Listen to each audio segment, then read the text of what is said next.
Hey guys, thanks for joining us. I'm here with David and I'm here with Ben Riggs. Ben, thanks for joining us. Greetings, humans. I've been wanting to have you on since I read Slaying the Dragon, a really fun book. And I actually went to the University of Washington, so I was flying to Washington State, listening to the book on tape, flying right over the offices there of the Wizards of the Coast. And I was see, I didn't really know what was going on. It was so cool to read the book because I didn't know what was going on in those years. I was in like high school in the 84 to 87 time frame when the death spiral was happening. Um, it wasn't the death spiral. It was the end of first edition, right? It was at that time. Wow. And then it was 88, 89. I got the Player's Handbook 2, I think. Having very recently deeply reconsidered this era, I'm going to call it the end of the first golden age. Yeah. We got a optional rule here. Hey, optional rule. A couple more people trickling in. Let me know if you can hear us okay. Optional rule is the best online moniker I've ever heard. All right. So you're talking about the voice actor. Really good voice actor on that book. Yeah, I think the voice actor on my book, Slaying the Dragon, was phenomenally talented. I'll admit to forgetting his name off the top of my head, but the feedback I got on him was outstanding. Furthermore, people would tell me that they'd be listening to it and laughing out loud. And the Macmillan gave me a choice between two voice actors, and the other guy was an Australian doing a California accent, and I'm like, I can't have this Wisconsin story told in a California accent. It's not going to be right. So here we are. Here we are. Okay. So you started doing this. You were working for Geek and Sundry when you got the assignment? Yep. I was working for Geek and Sundry, and one article became 3 articles, and 3 articles still wasn't enough. So then I was like, okay, I'm going to make this into a Kickstarted PDF or something. And I just kept writing, and people started sending me stuff.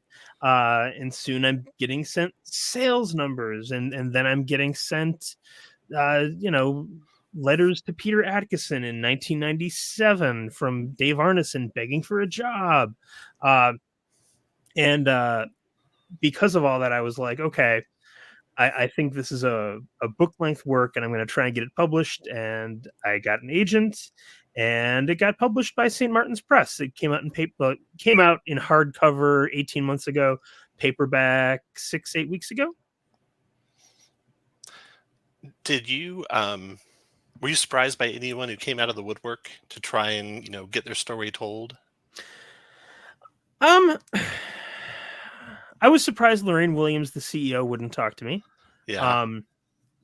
I was surprised I found Bob Abramowitz, who negotiated the sale of TSR to Wizards of the Coast, essentially.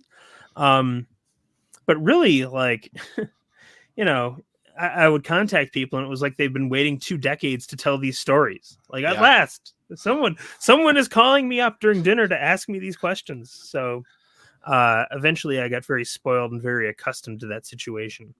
Yeah.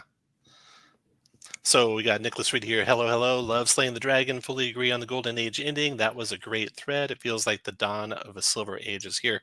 So that thread that you did got over 600,000 views. I got a picture of the main start of the thread. Oops, let me share the screen again. Yeah. So 600,000 views. And it's funny because I went and I looked at the last of all of the thread, and it got 15,000 views. So 600,000 people read, your opening line, and then 15,000 people stuck around to see your conclusion, which I fully agree with your conclusion. And your conclusion is like mimicking what they're telling you that you did wrong. I mean, they rage quit before they got there. Yeah. I mean, I will tell you, I have backed slowly away from the internet for the past 6 days. Yeah. Because there was just a wave of like, well, this guy's a moron. The only nice thing I can say is people have had to stop explaining who I am before writing Ben Riggs is an idiot I disagree with. Yeah. But yeah, like The people who responded thoughtfully, that's great. And tons of people disagreed with me. Mike Merles disagreed with Yeah. me. Lynn Kodega disagreed with me. Matt Colville, I'm told, disagreed with me, but I don't know because I can't see his Twitter thread because he blocked me. And I have no problem with people disagreeing with me. I certainly thought, a historian making a prediction, this can go wrong. I'm on much more solid ground dealing with things in the past. I could be totally wrong. Although the more I've thought about things in the past week, the more I'm like, I don't think I'm wrong. I think we're in for rocky roads ahead. Okay. Well, Ben, can you tell us what your prediction was, what it was based on, and tell us if, the feedback, we'll put it that way, caused your opinion to evolve at all. You'll have to remind me about the last part of that question as we go here, Okay. because I will forget. And also, if I really start rambling, please say something. Because of course, guess what I thought about for the past 6 days? Almost nothing but this. I was on my podcast, Plot Points, and we were talking about the success of MCDM's backer kit. And this was within a few weeks of it starting. And it was obviously already kicking the doors down, bringing in millions of dollars. And I thought to myself, in the middle of the podcast, I'm like, wait a second. Like, this is chopping up the fan base. This is taking a chunk of the 5e community fan base and chopping it off. And Matt Colville will not be able to sell to the community that he previously had been able to sell into. One of the reasons that his Kickstarters were able to grow each time he had a Kickstarter is he's always doing 5e material. The 5e community is bigger now. It's more people are playing D&D now than ever in the history of Dungeons and Dragons. I can state that with almost total certainty. And Matt Colville is shutting the door for future sales to that community with this Kickstarter.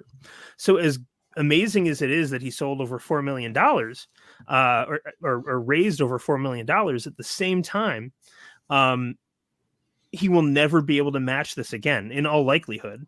And then I thought about, Tales of the Valiant, Pathfinder Remastered, and whatever you want to call what's coming out in spring from Wizards of the Coast. I have yet to find a more graceful thing than calling it 6th edition, but the internet apparently really hates that.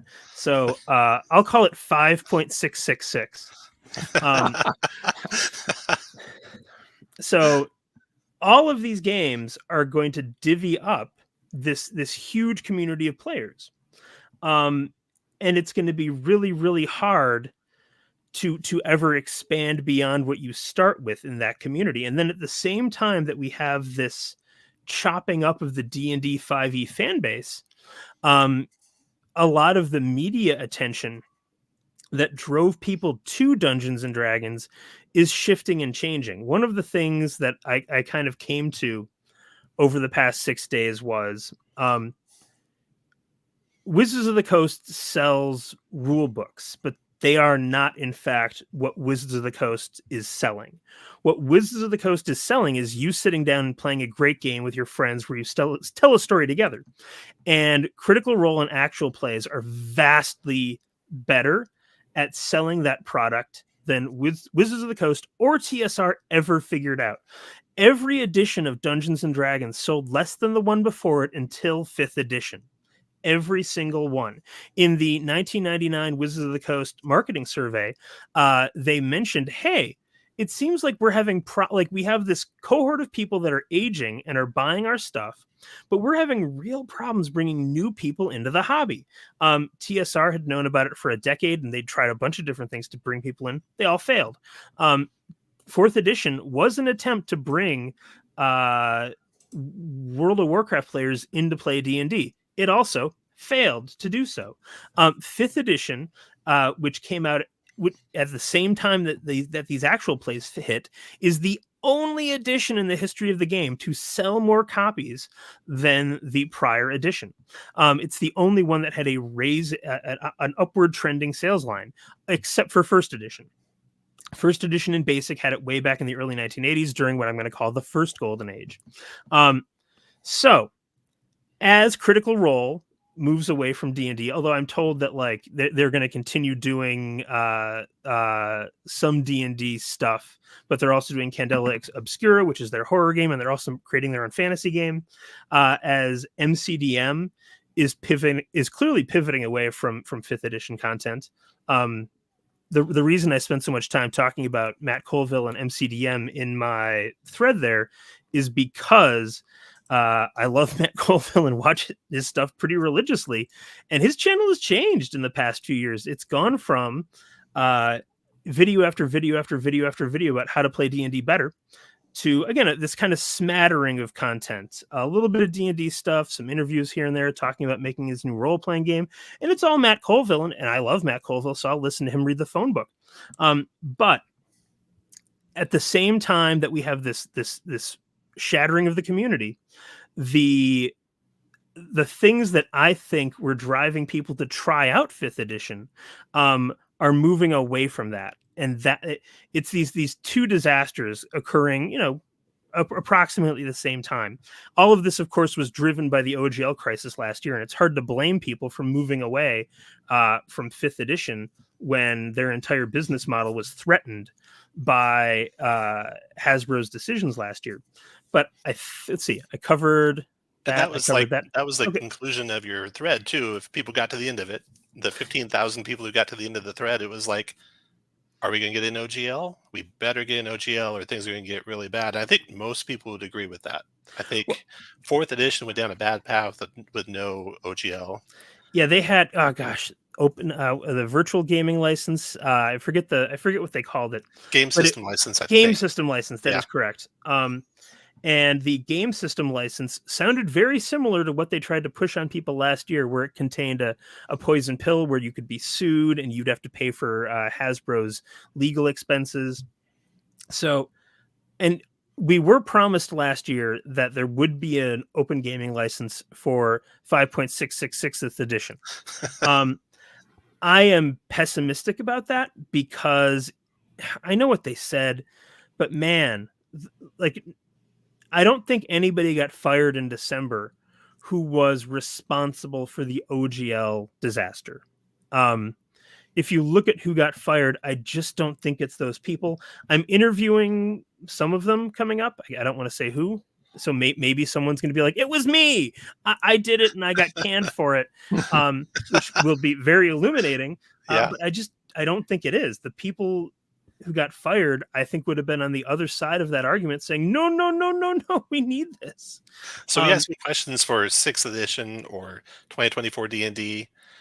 From history, is the success of this edition going to be more about the design of this edition, or is the community ready for a change? All right. Which drives more sales? Let me again continue down this depressing lane. Game design has almost nothing to do with the economic success of a role-playing game.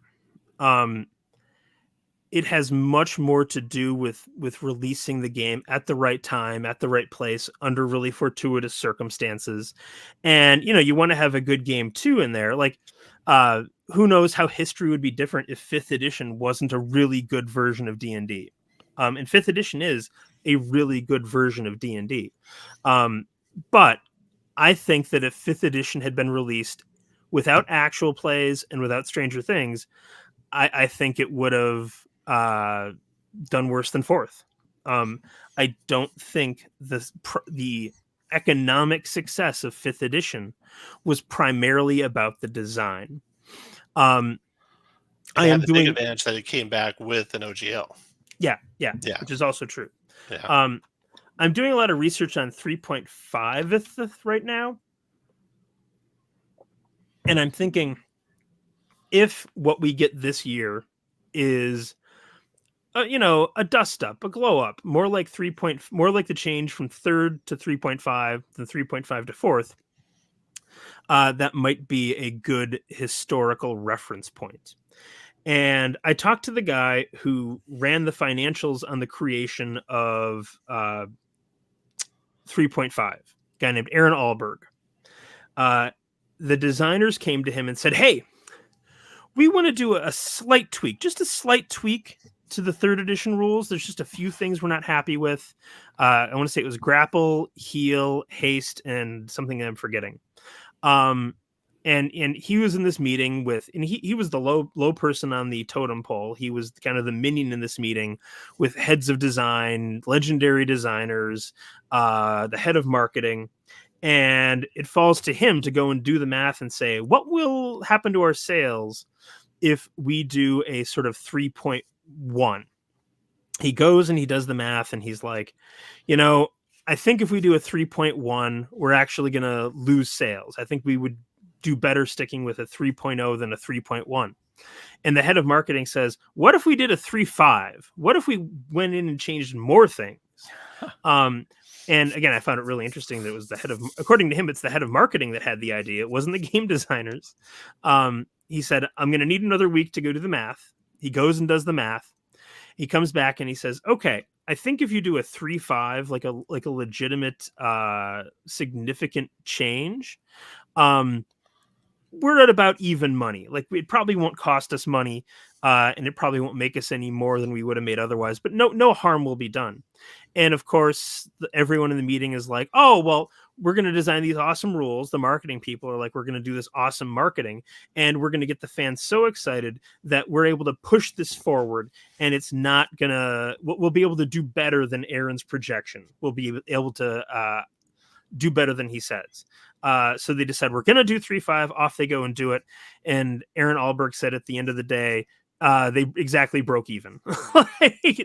All the effort of 3.5, they probably could have just stayed with 3.0 and sales would have been about the same as they were with a 3.5. So, and I think that 3.5 is an excellent rule set. I think there's a reason that Pathfinder was so successful using that rule set. I think that in many ways, 3.5 is like the logical endpoint of what Gary Gygax started with 1st edition.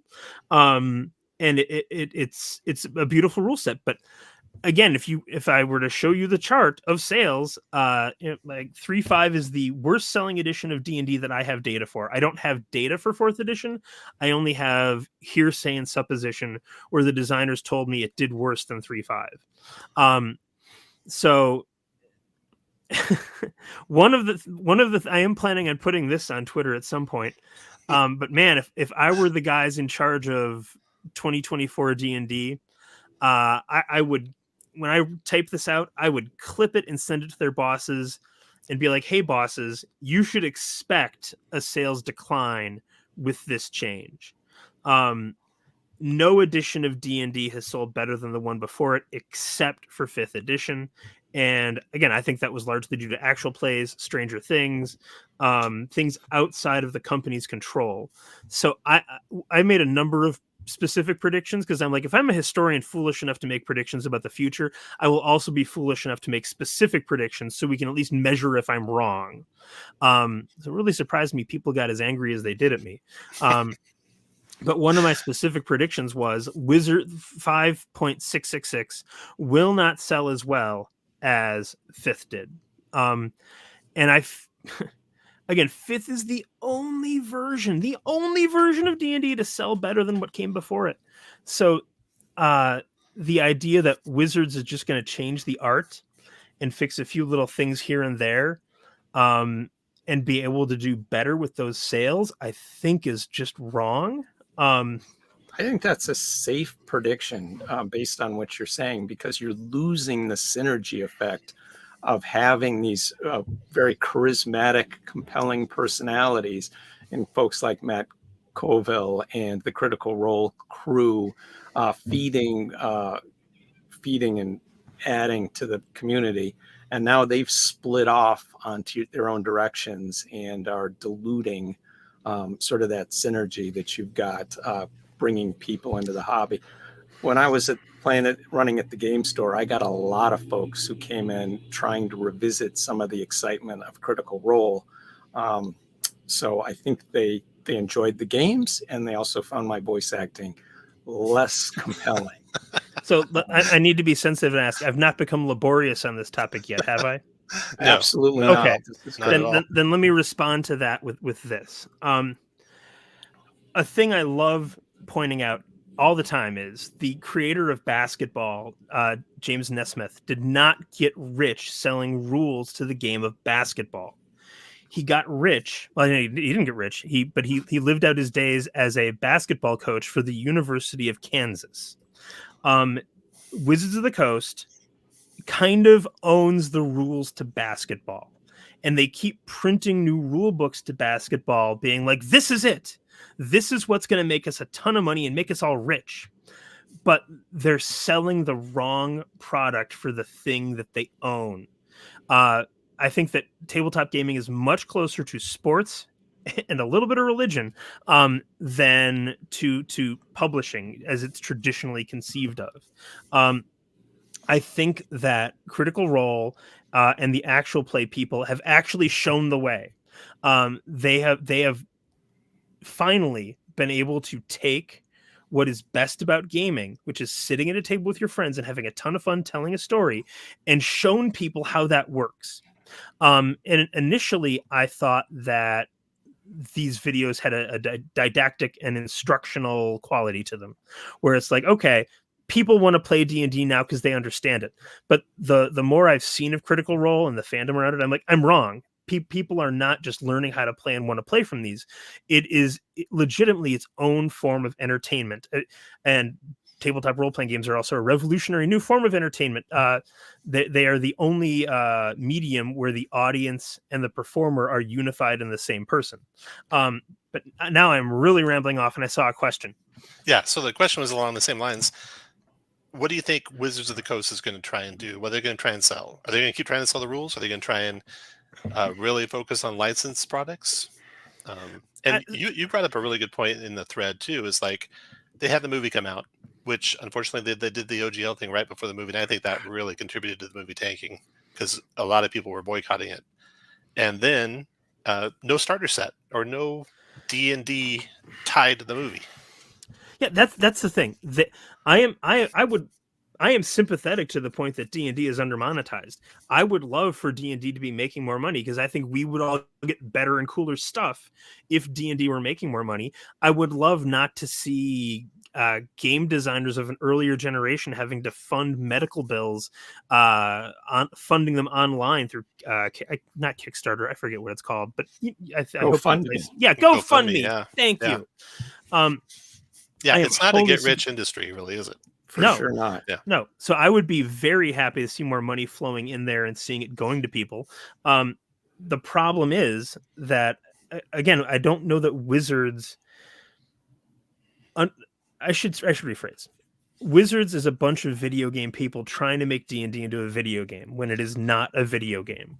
You can make a ton of money selling a D&D video game because video games took a lot from D&D and video games are fun. And another interesting fact from that Wizards of the Coast marketing survey from 1999, while there is overlap between the video game market and the tabletop role-playing game market, you are not cannibalizing your own customers by creating a D&D video game. You're actually exposing your brand to new people. Again, the percentages off the top of my head I can't recall, but Baldur's Gate, great success. And I would really talking out of it now. I would theorize that Baldur's Gate saved some jobs this autumn at Wizards of the Coast, and that maybe we would have seen some more heads roll if a dump truck full of money from that hadn't come in. Now, I know that everyone on YouTube seems to be like, D&D is going to be a walled garden. It's going to be a virtual tabletop. And they're going to create something where you have to have a subscription every month. I'll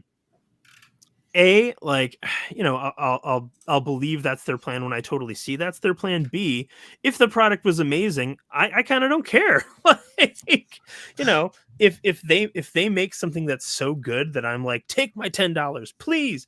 That's wonderful. But I'm going to kind of wait and see where this goes. But I will also throw this out again. I'm a teacher, and one of the great things about it is I work with people under 30, and it's amazing how the majority of players under 30 are women, and at least at my school. And I'll go and ask and be like, so tell me about how you got into the game and tell me about how you play the game. And one told me that she never made a character on paper ever. She'd never used a book to make a character. She only used D&D Beyond. She only used the things on D&D Beyond. And she is a D&D fanatic. She absolutely loves it. So, you know, again, I'm 45. I can understand us older guys being like, well, we want our books, you know, and I think we will get our books. But Wizards would be foolish not to be like, wow, you know, our game is massively popular with people under 30. This is how they play the game. This is how they engage with it. We're going to make a product for that customer. So again, a lot of the reflexive, like, virtual tabletops are bad, digital is bad. Like, you know, I mean, They can't come into your house and take your books. You still got them, and you'll have them forever if you want them. And if you like 5th edition and you'd like a currently going game, there's other options. We've got the level up system. We've got Tales of the Valiant coming. You can mix and match parts of those different systems all you like. You can play with them. So I think in a way it's healthier than ever before. And what I like, let me, nobody wants to hear me, but I'm going to talk just for a minute about the first golden age of back in those 80s when D&D peaked. And I was subscribing to a magazine called Different Worlds that I was coming out of Chaosium, the folks who did Call of Cthulhu and RuneQuest. And the whole idea behind Different Worlds is this was the magazine about role-playing games as an art form. This was the new art form, and we were going to see all kinds of different experiences you could get into through role-playing games, and you could be a bunny, or you could be a rune lord, or you can be a vampire, and all different kind of games could support different kinds of experiences. And to me, that was kind of a golden age because there were all these options. And meanwhile, D&D was booming and pulling people into this hobby, and then people were finding different games. Now, it didn't make it any easier to find players for your Bunnies and Burrows campaign. That was always a big burden. And that's probably the biggest issue with when the hobby sort of balkanizes into a whole bunch of different games. So one person wants to play MCDM role-playing and another person wants to play Pathfinder. They kind of want to play the same game, but they can't. They got to come to some kind of agreement and they can't find anyone to play. And that kind of hurts the hobby. So I can see where the balkanization points you're making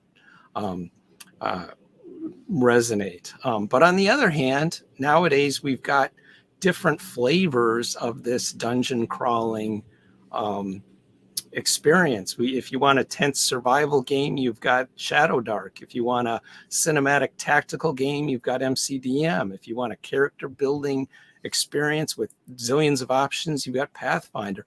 And then if this isn't your bag, you know, you've got a whole bunch of story games where you can take the narrative and go. So there's a certain element of a golden age of role playing that we're seeing with all these options and all these different games that you can choose from.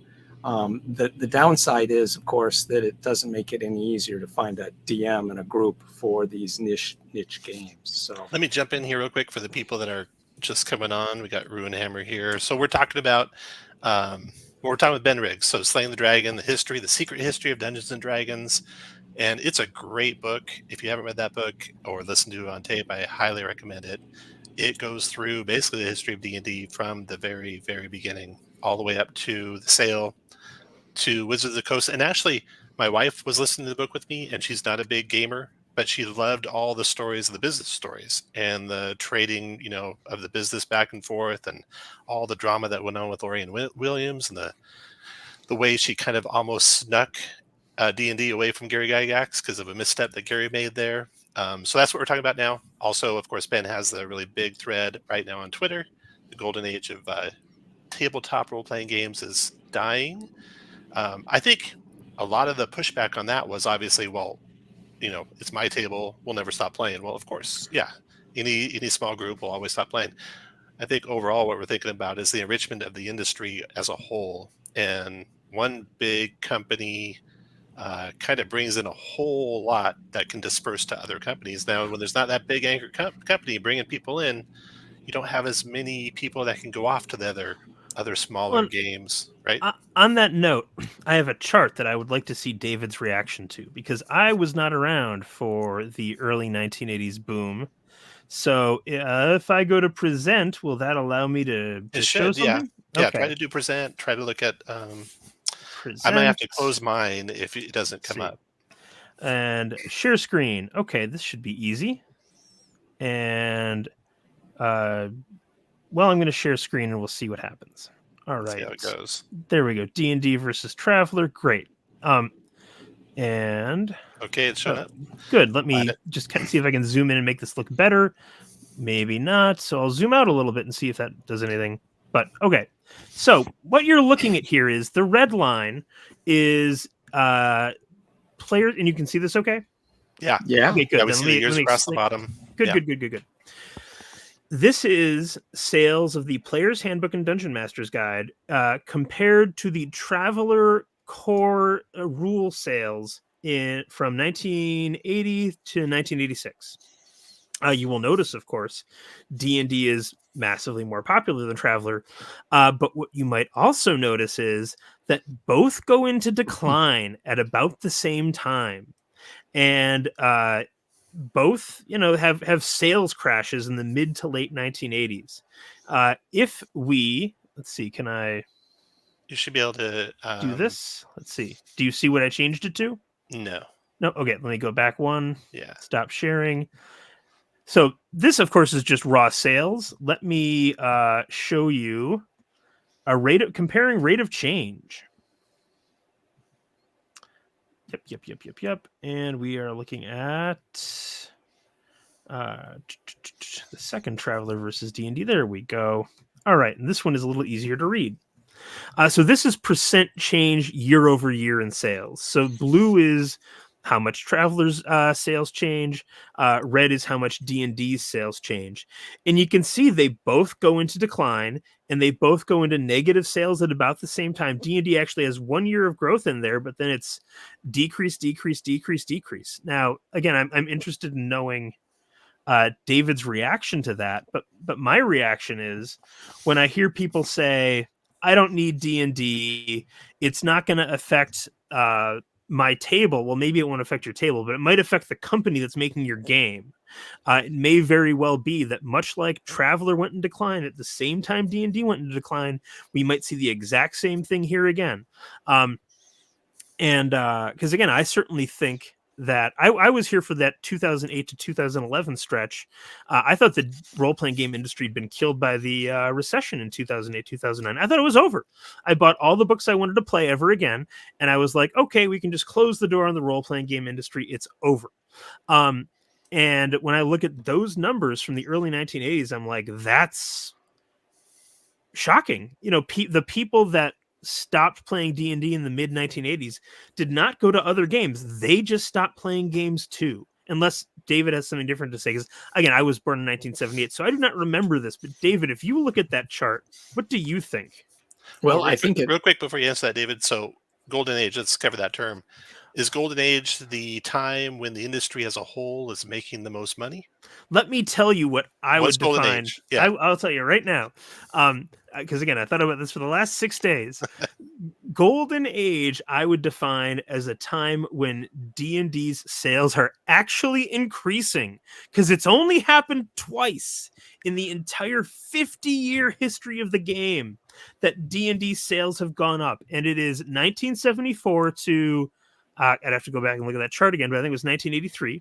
There were those 9 years when D&D sales went up and up and up and up and up, and then you had 30 years of decline. And since second, God, good Lord, 5th edition, since 5th edition came out and Roll for Combat went and put up the Player's Handbook book scan numbers, this is the only other time that you have had D&D sales increasing. And what I can't help but notice is when D&D sales are going up, other games are doing well. Other games are created. Now, I do not have a ton of sales numbers for companies that are not D&D, but anecdotally, it certainly seems to me that when Dungeons and Dragons is doing well, it raises all boats. Seems to bring people. Oh, another thing from that Wizards of the Coast survey in 1999: active D&D players tend to own 2.2 role-playing games. So they own D&D, and some of them own one other one, and maybe some own 3, but not very many. The people like us that go and buy everything are very, very rare, actually. You're at, like, again, when I surveyed people under 30 at my work that play D&D, none of them own another system. None of them. The only person who's played a system that is not D&D is someone that I played the One Ring with them. That's the only other exposure they had to not D&D.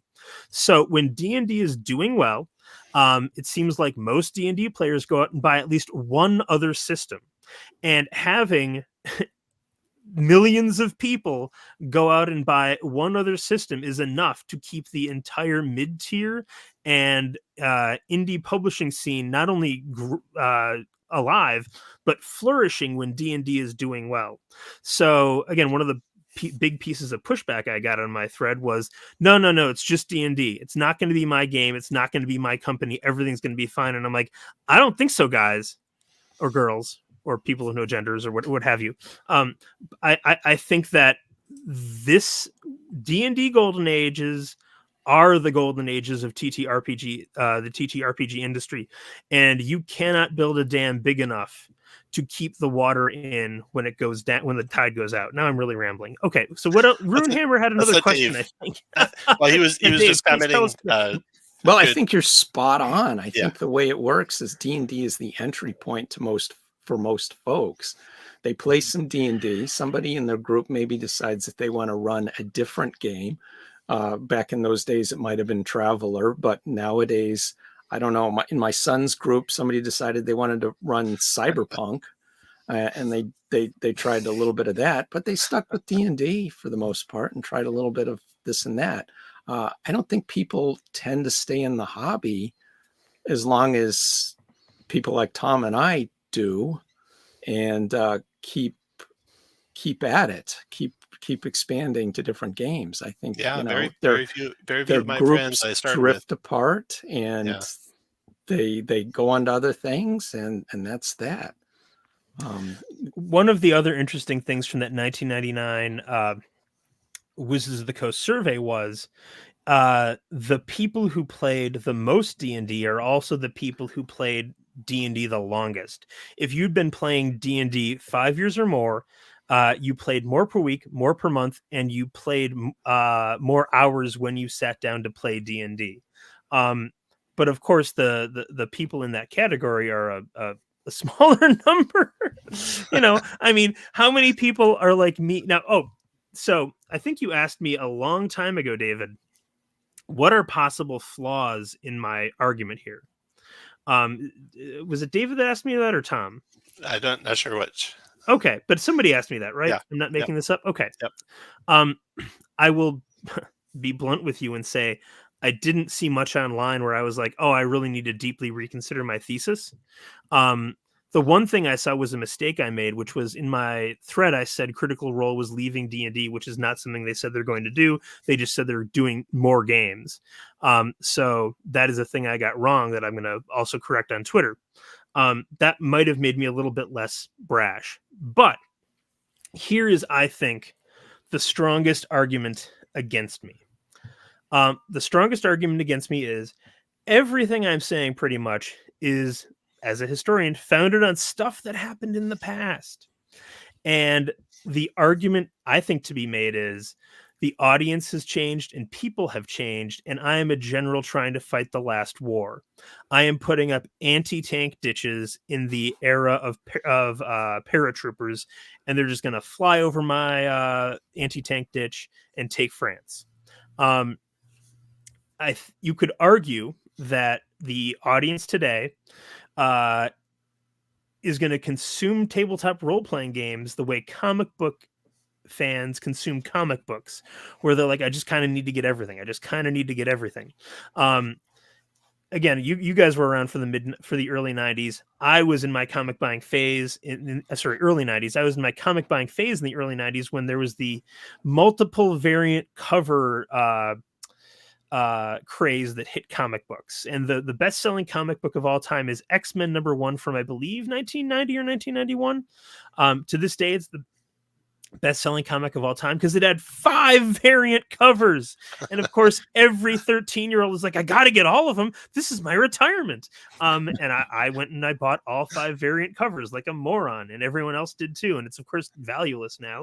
Well, that's interesting. It'd be interesting to see if D&D has any sales figures on the variant covers they're doing. Yeah, I mean, that's the one thing I've actually I buy everything, but I've resisted that.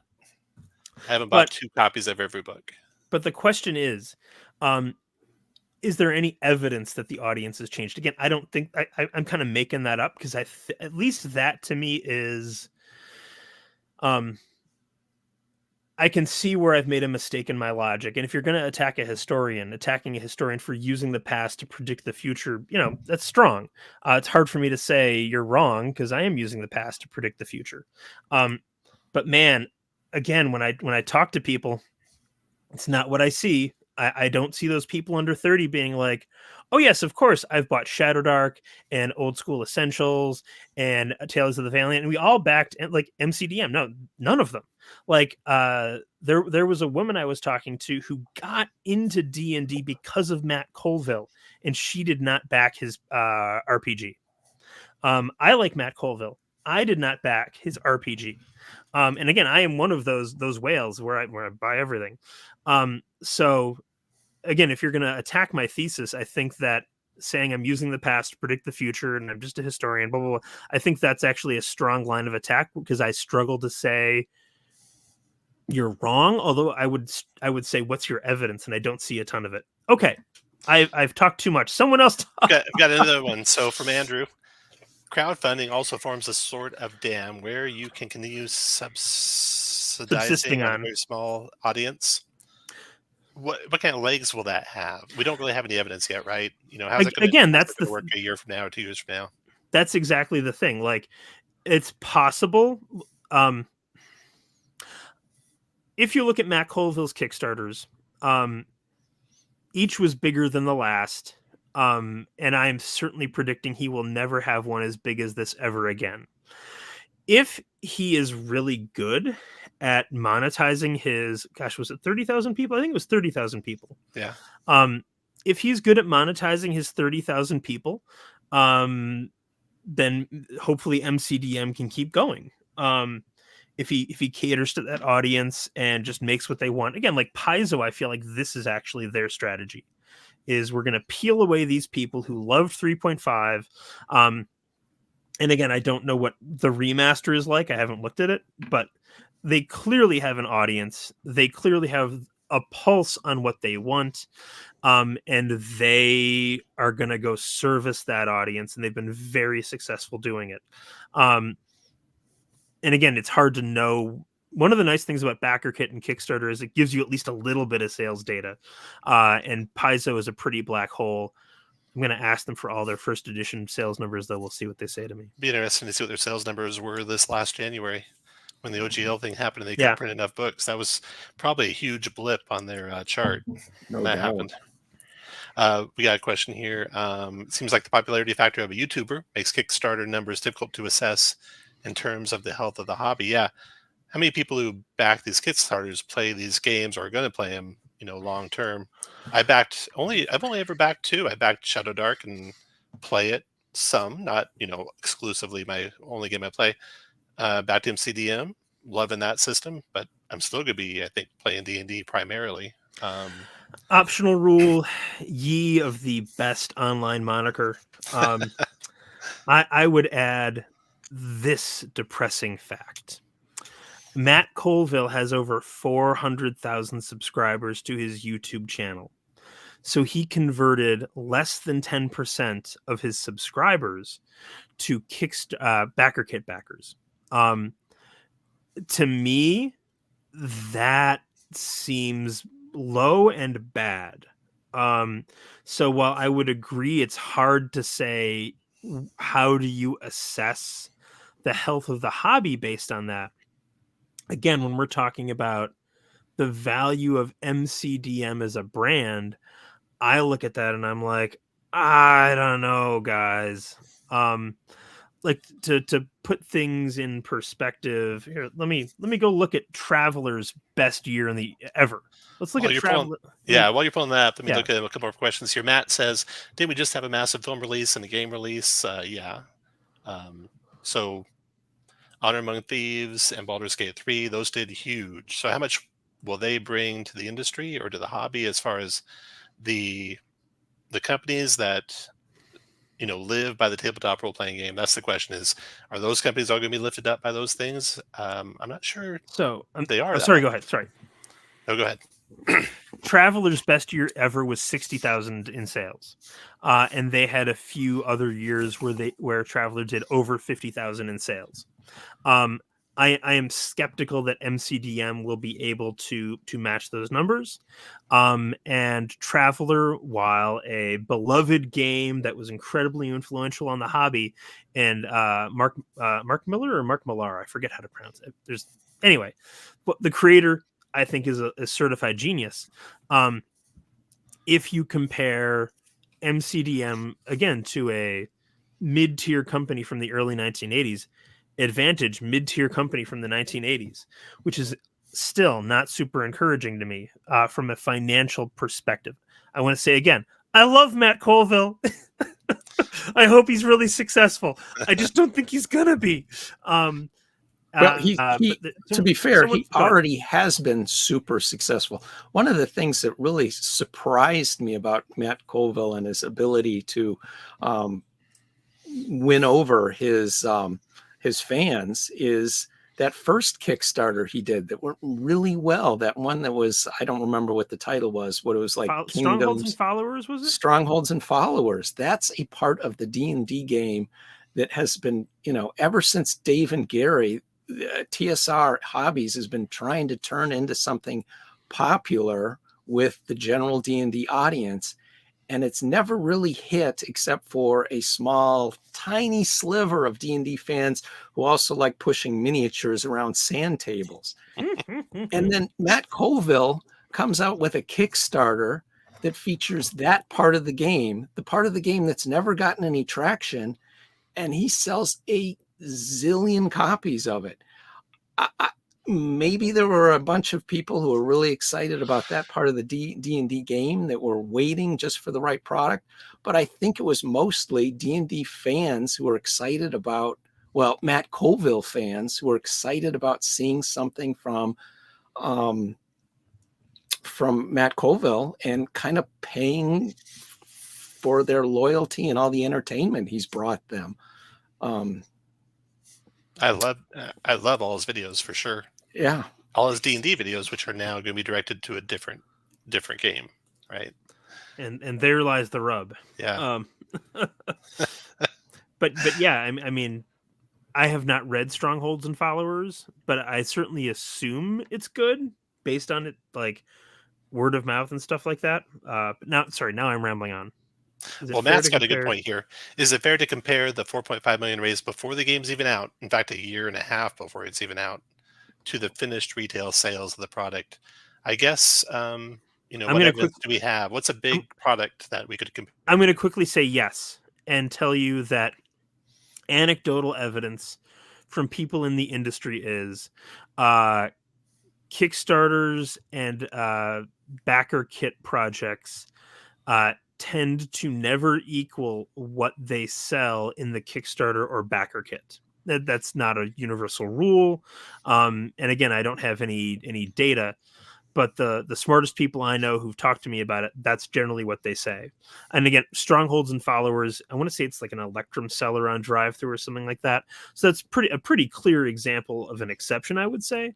But the model for the MCDM RPG is very different from that product. If you want that, yeah,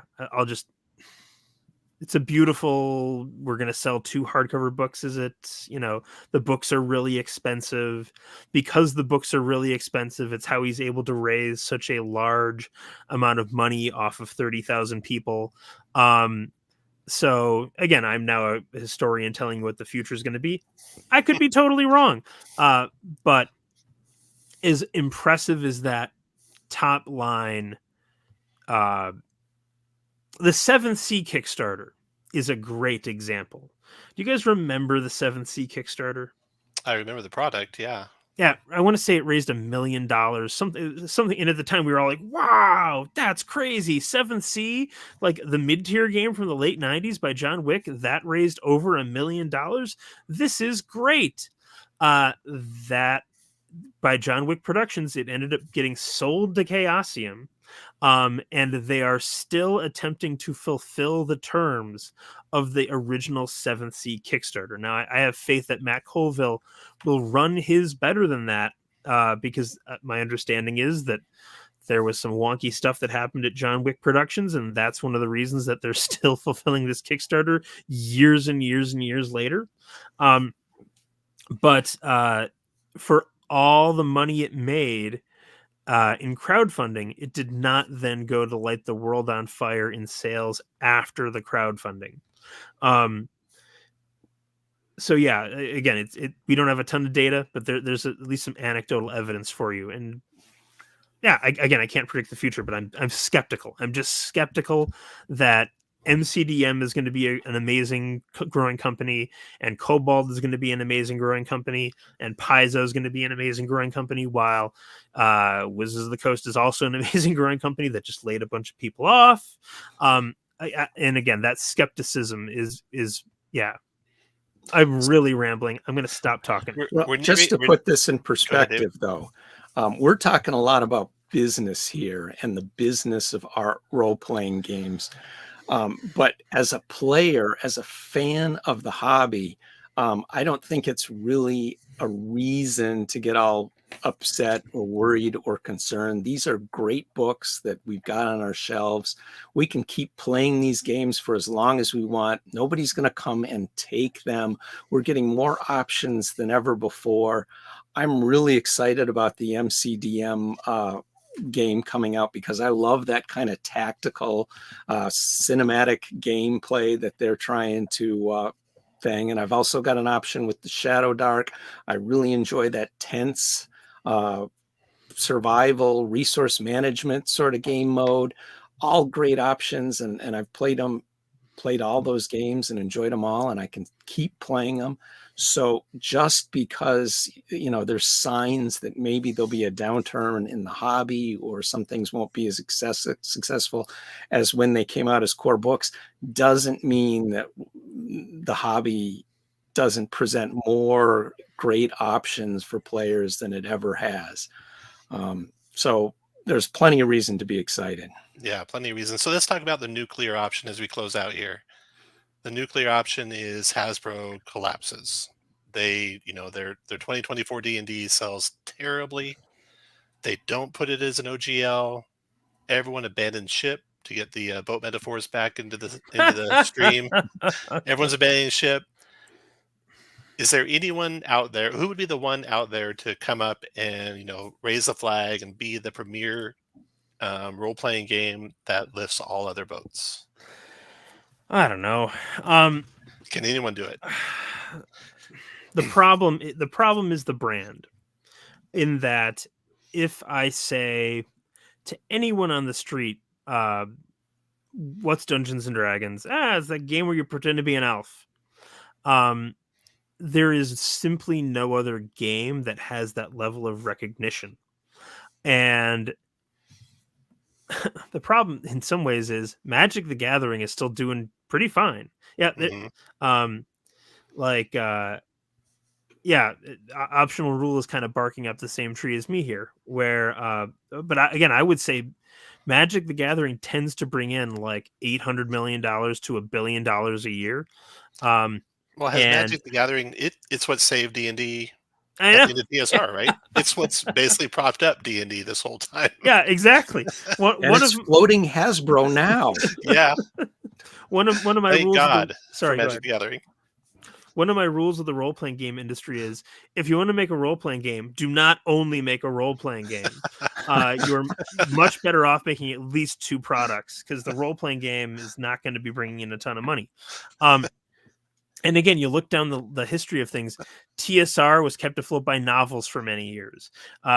Wizards of the Coast, Magic the Gathering, Pelgrane Press, whom I love, also sells pro fantasy software. It just seems very common for the longest lived and most robust role-playing game companies to not just sell role-playing games. Paizo, they diversified into 1,000 things. Again, they really knew how to monetize their fans, and again, service their fans, say what you will. But I really struggle with a Hasbro D&D collapse scenario because Magic the Gathering just brings in so much money. In some ways, we were lucky that TSR could fail and then be bought by fans. Yeah. And it's hard to imagine that happening now because Magic the Gathering is just going to keep that company alive. You're right. It is supporting Hasbro now if you look at it. Yeah. Well, on that note, Ben, thank you very much for coming on board. I'd love to have you again sometime where we can dig in deep into the secret history of D&D. We are going to go actually play the MCDM RPG next. And I hope it's so fun. I just hope fun. it's the funnest We've played it game one time ever. so far, yeah. That's great. All right. Well, nice to meet both of you. Thank you for having me on. It's been a I delight. hope you don't get too much hate. No way.